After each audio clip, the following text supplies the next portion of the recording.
أهلها أما بعد فأعوذ بالله من الشيطان الرجيم بسم الله الرحمن الرحيم فقال الله تبارك وتعالى في القرآن المجيد وما ينطق عن الهوى إن هو إلا وحي يوحى صدق الله مولانا العظيم وبلغنا رسوله النبي الأمين المتين الكريم ونحن على ذلك لمن الشاهدين والشاكرين والحمد لله رب العالمين۔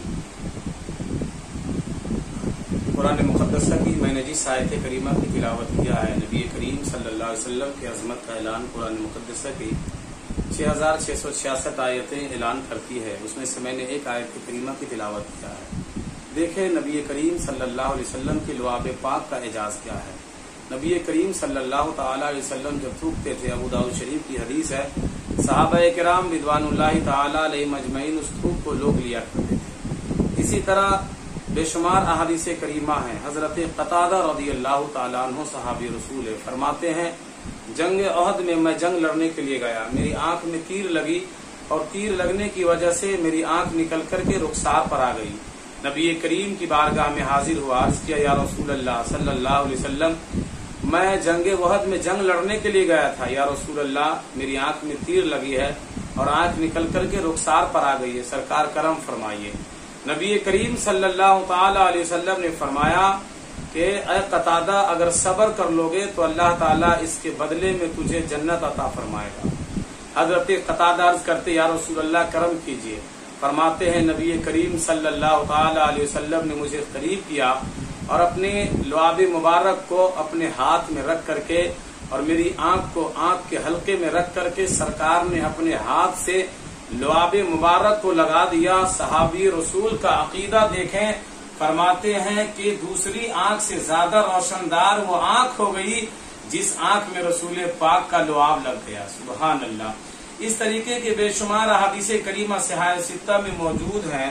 خصائص الکبریٰ کی میں ایک عبارت کا حدیث سناؤں۔ حضرت بشر بن اقربہ رضی اللہ تعالیٰ عنہ صحابی رسول جنگ احد کے بعد فرماتے ہیں، میں نبی کریم کی بارگاہ میں گیا اور میں رونے لگا۔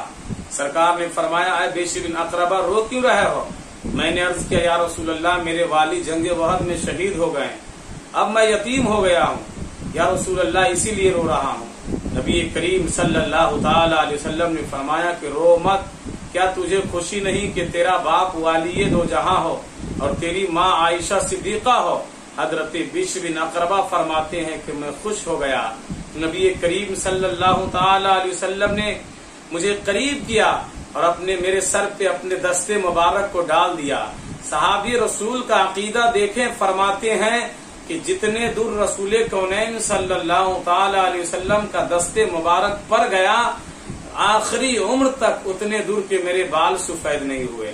حضرت بشر بن اقربہ فرماتے ہیں میں نے نبی کریم کی بارگاہ میں عریضہ پیش کیا، یا رسول اللہ صلی اللہ تعالی علیہ وسلم، یا رسول اللہ جب میں بولتا ہوں تو میری بولی صاف نہیں نکلتی ہے، یعنی میری زبان میں لکنت ہے۔